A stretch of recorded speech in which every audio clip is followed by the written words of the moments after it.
мақсад заграм паспортша дар назар дорен, ҳами рост боша каме маълумот медодед. ҳами корошона ки ҳал накунанд, мисол запретшон мекунанд автоматик. Салом тамошобинони барномаҳои Сорбон Сафаров. Информатсияи нав ба маълумоти шумо мерасонем, бо диққат то охирша гӯш кунед.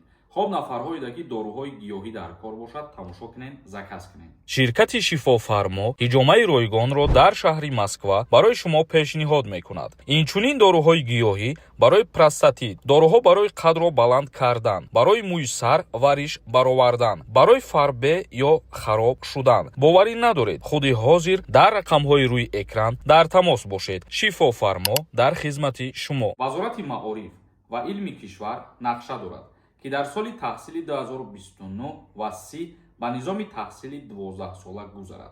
چخیلی که میدونین تقریبا یک سال شد که همین پیشنهاد رفته ایستاده است تا مکتب‌های میانه در جمهوری تاجیکستان 12 ساله شوند.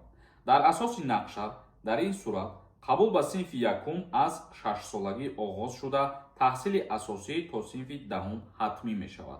یعنی حاضر از 7 سالگی قبول میکنن وقتی که مکتب تا 12 ساله کشید سنمو خانشش از 6 سالگی به مکتب قبول میکنن و حاضر بعد صنف نهمی اتستات که میتن انا همی در صنف دهمی داده میشود و اتستات پورایی که مثال میگیرن تا صنف 12 تحصیل میکنن بعد دسترس میکنن. این مسئله چند روز پیش در همایش در وزارت معارف و علم بررسی شد. وزارت معارف و علم جمهوری تاجیکستان در یک جلسه این مسئله را برداشته سخنرانی کردند و گفتند که در نقشه و در نظر است در سالهای آینده این مقصد رژیم درآورده شود در مکتب‌های میانه جمهوری تاجیکستان و آنها گفتند که این چنین کالج‌ها را سالش کم کردند، یعنی که 2 ساله کردند. زنده و سربلند باشین، کامنتاری‌ها را میخونیم و سوالاتون جواب میگردونیم. با دقت گوش کنین. کسی که در روسیه قرار داره اگر трудовой договор نداشته باشین و بخواین صاحب трудовой договор باشین یا که پاسپورتتون را перевод بکنین، номерایی که میبرویا واتساپ شتا بنویسونین، همین آدما همین کارا را در دایره قانون میکنن، میتونن برای شما. اشورов نویسنده: السلام علیکم. من پاسپورت خارجی روسیه ندارم. پاسپورت از ایرکوتسک گرفتگیام. میخوام از مسکو گیرم پاسپورت. пропискам در مسکو مونم. ایرکوتسک نرم میشود.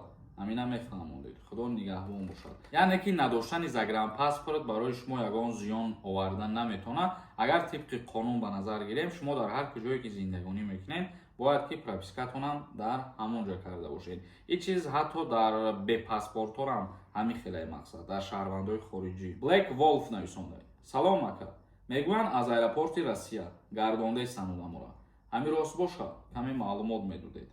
بله این چیز راسته. از روی که ما هر روز در ویدیو میگیم تفتیش زیاده یگان چیزا پریچینه میکنن میگردونن. همه رنه نو هسته خیلی حالات تا حاضره.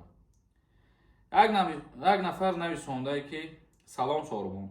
سازی خوبی به دکومنت ها از گرانیسه روسیه تاجیکستان آمده میتونن؟ بله میتونن آمده.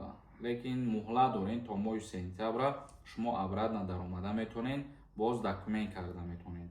یعنی بعد ماه سپتامبر به دکومنت ها دیگر همین کاراشون که حل نکنن مثال запретشون میکنن автоматик. یوسف جان نویسنده: سلام علیکم ака. سازین خوبین؟ ما بچه 20 ساله یکم برای روسیه آمدن من. دکومنتام 100% چخیل امریکا برای معلومات میدادین. پیشکی رحمت. در روسیه دکومنتات 100% بدن نبودنش ای برای امریکا رفتن ایتی یگان دخالت نداره و یگان کمک هم کردن نمیتونه. ساتار نویسنده: گرانیسه مشتکوا محکم میشود время. طرفی قزاقستان ремонт میکند گرانیسه‌شا. از همین سبب محکم میکنند времени. های در این باره حاضرش افیциальні چیز گفتگی نیستن. افیциальні که گفتن بعد انیق میشود مقصد دیگر. حاضر انیق نیست یگان چیز. یک نفر دیگر نویسنده: سلام اکای ساربون. برای کره در تاجیکستان آدم جمع میکنن یا در روسیه؟ در جمهوری تاجیکستان شما میرین با آژانسی با کار تامین کنی مراجعت میکنین و اونجا امتحان میسپرین گذشتین میرین. رحیمов نویسنده: السلام علیکم اکای ساربون.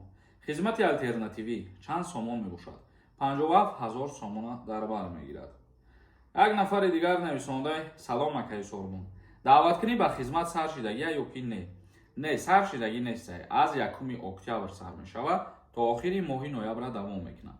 Зинда ва сарбаланд бошед, савол бошад бинависонед. То видеоҳои дигар, худованд ҳамаи мо шуморо нигаҳбон бошад.